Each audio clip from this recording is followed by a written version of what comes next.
अस्सलाम वालेकुम dear students, welcome back to crack the concept with Shahbaz. आज हम स्टार्ट करेंगे लेक्चर नंबर 4 नाइन्थ फिजिक्स का, जिसके अंदर हम डिस्कस करेंगे scalars and vectors. So first of all scalars और वेक्टर्स का इंट्रोडक्शन देख लेते हैं। When flying a kite, it's not just the wind's speed that matters. Mean सिर्फ और सिर्फ उसकी स्पीड जो है वो विंड की हमें नहीं रिक्वायर्ड होती, बल्कि साथ में डायरेक्शन भी रिक्वायर्ड होती है कि आया विंड जो है वो किस डायरेक्शन में चल रही है। So some physical quantities need direction to be completely described. So while others don't. Mean कुछ में हम सिर्फ और सिर्फ न्यूमेरिकल वैल्यू और यूनिट देते हैं और वो अंडरस्टैंडेबल होती है, लेकिन कुछ क्वांटिटीज के साथ हमें डायरेक्शन भी देनी पड़ती है। सो ऐसी क्वांटिटीज जिनके साथ हमें डायरेक्शन रिक्वायर्ड होती है, that are known as vector quantities. So any quantities in which we don't need the direction are known as scalar quantities.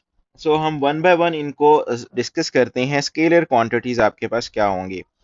So scalar quantities are the physical quantities that are described only by their numerical value, जिसको हम magnitude भी कहेंगे, और उसका proper unit. इसमें हमें direction required नहीं होती। अगर हम इसकी एग्जांपल्स देखते हैं, distance, speed, time, mass, these all are the quantities in which we don't require any direction, just numerical value और उसका यूनिट। जैसे डिस्टेंस है तो अगर हम 2 मीटर की बात करें तो ये अंडरस्टैंडेबल है।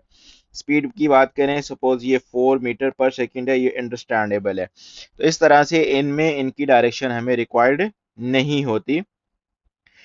इसकी एक और एग्जांपल देखते हैं। If a person walks 4.5 kilometre but we don't mention the direction, तो इसका मतलब ये डिस्टेंस होगा और ये कौन सी क्वांटिटी होगी? एक स्केलर क्वांटिटी होगी। इसी तरह से अगर हम बात करें कि जी आपके पास जो है कोई एक टाइम है, दैट इज 30 सेकेंड्स, तो इसमें भी हमें कोई डायरेक्शन रिक्वायर्ड नहीं होती। तो इस तरह की क्वांटिटीज को हम लोग क्या कहेंगे? स्केलर क्वांटिटीज कहेंगे। Mathematical treatment of scalars. अगर आपने स्केलर क्वांटिटीज को प्लस करना हो, सब्ट्रैक्ट करना हो, मल्टीप्लाई करना हो, तो सिंपल अलजेब्रिक रूल्स अप्लाई करके हम ये काम कर सकते हैं।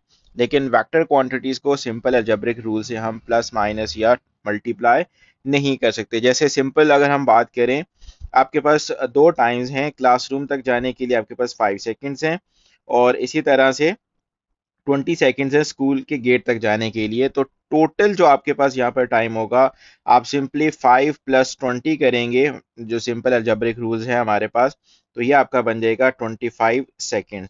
सो इन दिस वे आप स्केलर क्वांटिटीज को सिंपल अलजेब्रिक रूल्स के साथ प्लस माइनस या मल्टीप्लाई कर सकते हैं। लेकिन अगर हम वेक्टर क्वांटिटीज की बात करें, वेक्टर क्वांटिटीज के केस में ऐसा नहीं है। सबसे पहले तो अगर हम इसकी डेफिनेशन देख लें, vector quantities are the physical quantities described by both magnitude and direction. Mean इसमें एक तो मैग्नीट्यूड के साथ यूनिट तो ऑब्वियसली हमें चाहिए होता है, लेकिन साथ में डायरेक्शन भी रिक्वायर्ड हो, और इस तरह तब आपके पास जो है वो बात कंप्लीट होगी। इस तरह की क्वांटिटीज को हम लोग क्या कहेंगे? वेक्टर क्वांटिटी कहेंगे। अगर हम इसकी एग्जांपल्स की बात करें, तो डिस्प्लेसमेंट, डिस्टेंस आपके पास स्केलर क्वांटिटी है, but displacement is a vector quantity, जिसमें हमें डायरेक्शन भी बतानी पड़ती है। Force, weight, velocity, all these quantities are vector quantities.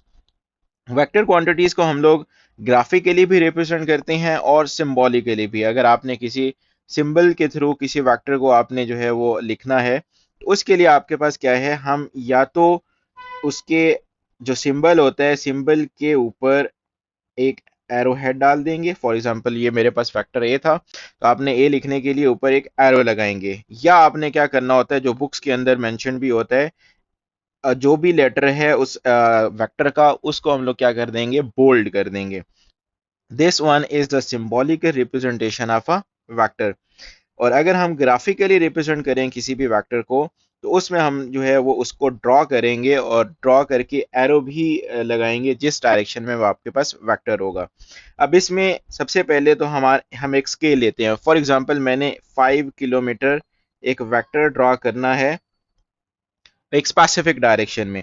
तो अब क्या होगा, इसमें हम एक स्केल लेंगे। स्केल किस तरह से लेते हैं? फॉर एग्जांपल मैं कहता हूँ कि 1 सेंटीमीटर जो है वो रिप्रेजेंट करेगा 1 किलोमीटर की, क्योंकि ऑब्वियसली हम यहाँ पर 5 किलोमीटर की लाइन तो नहीं लगा सकते, तो हम अकॉर्डिंग टू आवर वेक्टर जो है वो हम एक स्केल कंसीडर कर लेते हैं, और सपोज वो एक स्पेसिफिक डायरेक्शन में है डिस्प्लेसमेंट, तो वो आपने क्या करना है, एक स्पेसिफिक डायरेक्शन में जिस भी डायरेक्शन में है, तो हम 5 सेंटीमीटर की एक लाइन लगाएंगे और एरो हेड रिप्रेजेंट करेगा the direction of that vector, या चूंकि हम डिस्प्लेसमेंट ले रहे हैं तो उस डिस्प्लेसमेंट की डायरेक्शन को इंडिकेट करेगा। यानी अगर ये 5 सेंटीमीटर है, सो 5 centimetre mean that will be 5 kilometre. तो इस तरह से हम किसी भी वेक्टर को ग्राफिकली रिप्रेजेंट कर सकते हैं। इसी तरह से आपको ग्राफिकल रिप्रेजेंटेशन के लिए कोऑर्डिनेट सिस्टम चाहिए होता है। अब कोऑर्डिनेट सिस्टम क्या होता है? कोऑर्डिनेट सिस्टम में हमारे पास दो एक्सिस होते हैं, एक होता है एक्स एक्सिस जो कि हॉरिजॉन्टल एक्सिस है, दिस वन, और एक आपके पास वाई एक्सिस है जो कि वर्टिकल एक्सिस है। ये आपस में एक दूसरे को 90 डिग्री पर जो है इंटरसेक्ट करेंगे। जहाँ पर इंटरसेक्ट करते हैं वो आपके पास ओरिजिन है, जहाँ एक्स और वाई की वैल्यूज जीरो होती हैं। अब सपोज अगर मैंने कोई एक वेक्टर रिप्रेजेंट करना है यहाँ पर, सपोज कर लेते हैं दैट इज 4 4, तो वो रिप्रेजेंट करने के लिए ओरिजिन से मतलब अलोंग एक्स एक्सिस भी 4, अलोंग वाई एक्सिस भी 4, और वो आपके पास जो वेक्टर बन रहा है वो कुछ ये वाला बन रहा है। इट्स मीन दैट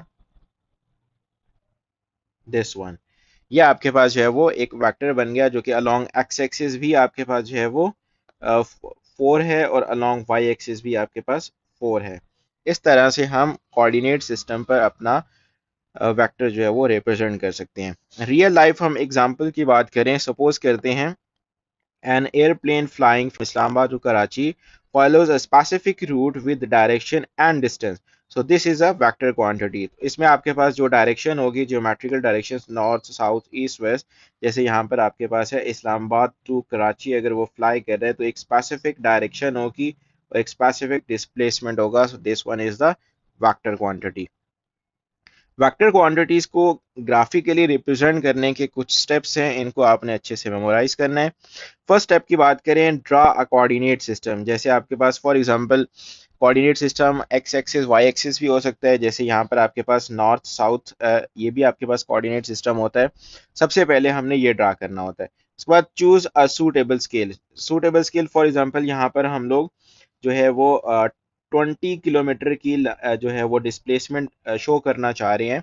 अब उसके लिए 20 किलोमीटर की लाइन तो नहीं लगाएंगे, तो हम सपोज कर लेते हैं कि 5 किलोमीटर जो है वो रिप्रेजेंट करेगा 1 सेंटीमीटर। ये हम लोगों ने एक स्केल चूज कर लिया। Then draw a line in the desired direction. अब जिस भी डायरेक्शन में है, सपोज वेस्ट टू साउथ जो आपके पास डायरेक्शन है वो एक 60 डिग्री की डायरेक्शन है, और इस डायरेक्शन में हम लोगों ने डिस्प्लेसमेंट को रिप्रेजेंट करना है।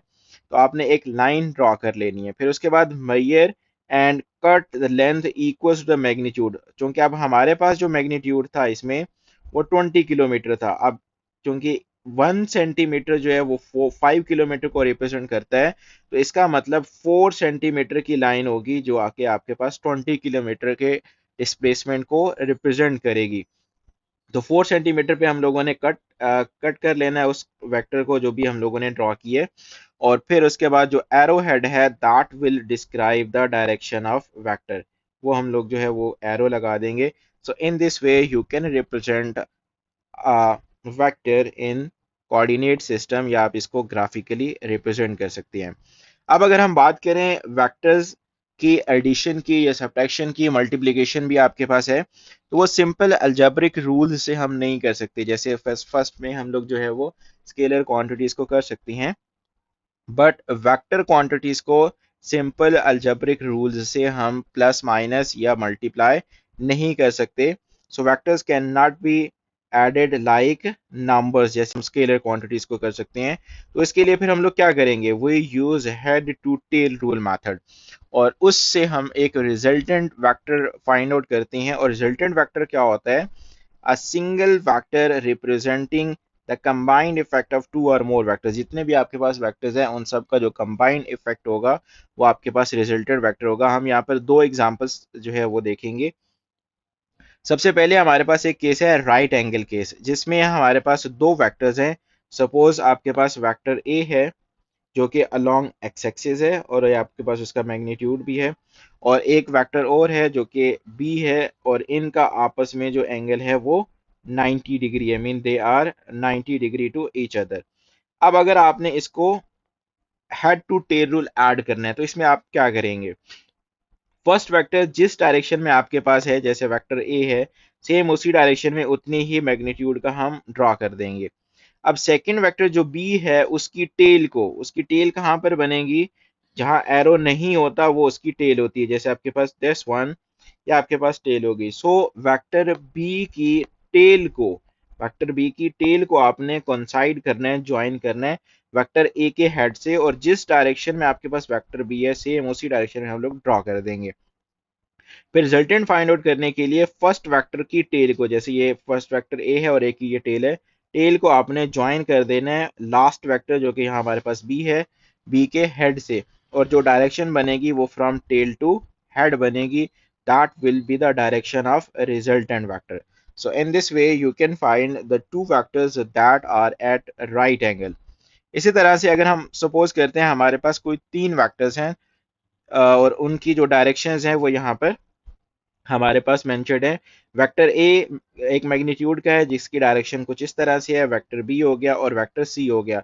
अब इन तीनों को हम लोगों ने ऐड करना है, लेकिन हम यहाँ पर कौन सा रूल यूज करेंगे? By head to tail rule. अब उसके अकॉर्डिंग आपके पास क्या है? जिस डायरेक्शन में वेक्टर ए है सेम उसी डायरेक्शन में उतने ही मैग्नीट्यूड का आपने वेक्टर ए ड्रॉ कर लेना है।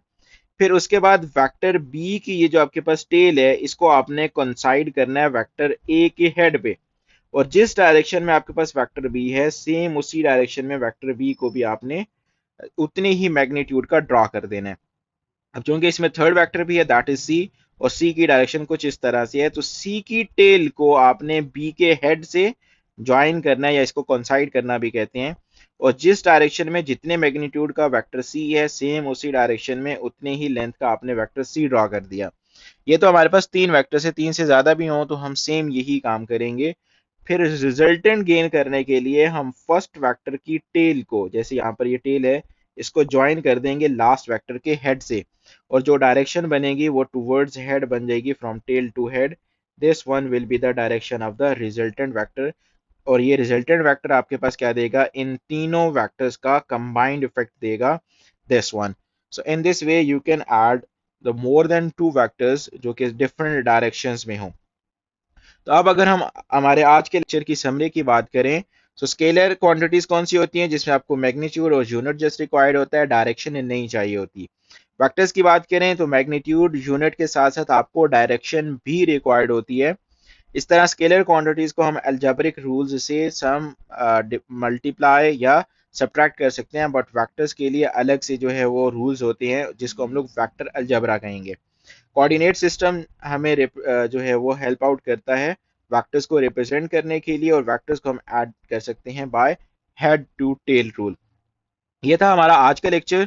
आज के लेक्चर से रिलेटेड जो इम्पोर्टेंट शॉर्ट क्वेश्चंस बन सकते हैं जिसमें differentiate between scalar and vector quantities बहुत ज़्यादा इंपॉर्टेंट है। So first one, how do we graphically represent a vector? So we draw an arrow, the length represent the magnitude जो कि अकॉर्डिंग टू स्केल होती है, अभी हमने डिस्कस किया, and the arrow head shows the direction. So it is place in a coordinate system, obviously हम उसको coordinate system में प्लेस करेंगे। सेकंड क्वेश्चन आपसे पूछा जा सकता है कि what is head to tail rule vector of vector addition? So in this method we place the tail of the next vector at the head of the previous one जो कि पहले हम लोग ड्रॉ कर चुके होते हैं, and so on. So the vector sum from the tail of the first to the head of the last is a resultant vector, और वो उसका जो मैग्नीट्यूड होता है वो आपको, या उसका जो भी लेंथ बनेगी वो अकॉर्डिंग टू स्केल हम उसका मैग्नीट्यूड भी फाइंड आउट कर सकते हैं रिजल्टेंट का। इस तरह से most important short questions, differentiate between scalar and vectors. तो स्केलर आपके पास ऐसी क्वांटिटीज होती हैं जिसमें आपको सिर्फ मैग्नीट्यूड और यूनिट चाहिए होता है, डायरेक्शन नहीं रिक्वायर्ड होती। वेक्टर्स में आपको मैग्नीट्यूड के साथ साथ स्पेसिफिक डायरेक्शन भी रिक्वायर्ड होती है। स्केलर्स को रिप्रेजेंट करने के लिए हम सिंपल जो है वो सिंबल या लेटर का यूज करेंगे, लेकिन वेक्टर को रिप्रेजेंट करने के लिए या तो हम उसको बोल्ड करेंगे या फिर उसके ऊपर एरो हेड डालेंगे। इस तरह से इनको हम लोग सिंपली अरिथमेटिक रूल से या अलजेब्रिक रूल से ऐड कर सकते हैं, बट अगर वेक्टर्स को ऐड करना हो तो उसके लिए अलग से वेक्टर अलजेब्रा है, और एडिशन के लिए हम head to tail rule use करते हैं।